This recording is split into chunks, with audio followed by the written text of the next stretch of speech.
अस्सलाम वालेकुम एवरीवन। आज का मौजू है औलाद को सदका जारिया बनाएं।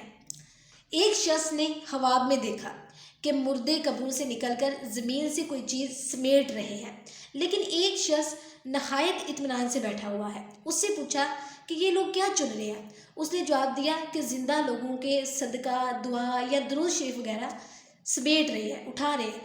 इससे पूछा तुम क्यों नहीं उठा रहे, तुम क्यों नहीं चुन रहे। जवाब दिया मेरा एक बेटा हाफिज़े कुरान है, वो डेली मुझे एक कुरान पाक पढ़कर बहशता है, यानी इसाले सवाब करता है।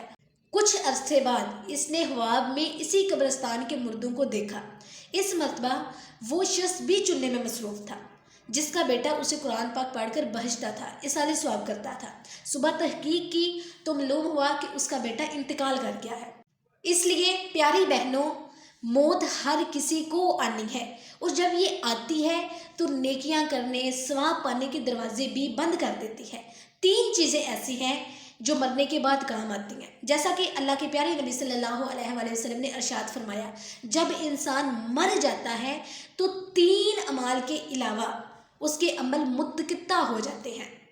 नंबर 1 सदका जारिया। नंबर 2 इल्म, वो इल्म जिससे नफ़ा उठाया जाता हो। नंबर 3 है नेक औलाद जो उसके लिए दुआ करे। मरने के बाद हशर तक का अरसा हमें कब्र में ही गुजारना है। न जाने कब्र में किसका क्या हाल होगा, कोई नहीं जानता। अलबत्ता जिन खुश नसीबों ने खुद भी दुनिया में नेक अमल किए होंगे और मरने के बाद उनके पीछे इसाले सवाब करने वाले भी होंगे, तो उन्हें कब्र में अल्लाह ताला की रहमत से राहत मिलेगी।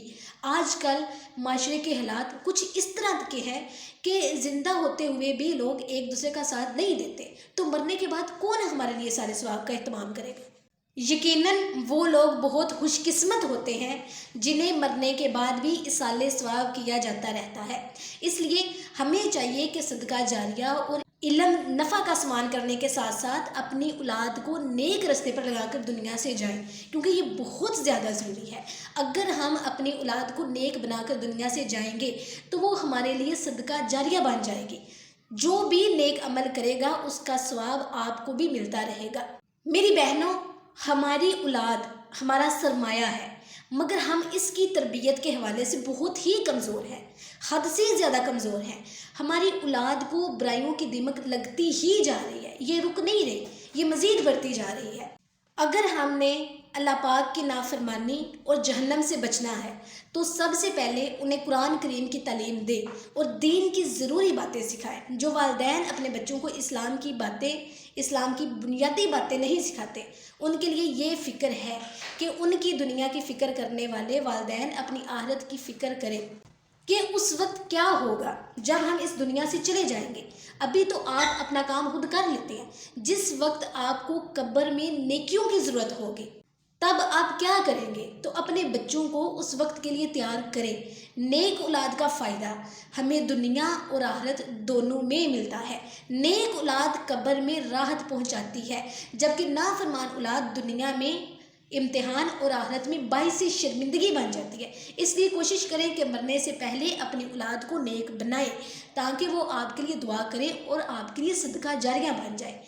या अल्लाह, हम इस दुनिया से जाने से पहले अपनी औलाद को नेक बनाने में कामयाब हो जाए। आमीन।